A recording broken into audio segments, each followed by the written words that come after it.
我叫韩娜，我是德国人，现在在上海留学。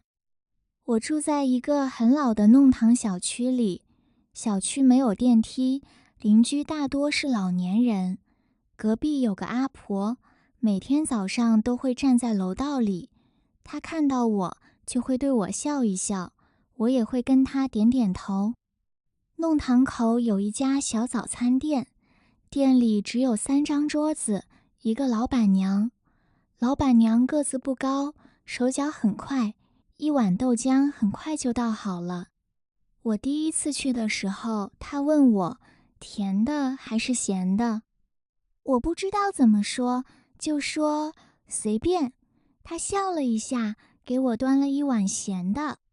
咸豆浆很好喝，里面有葱花、榨菜，还有一点油条，味道很特别。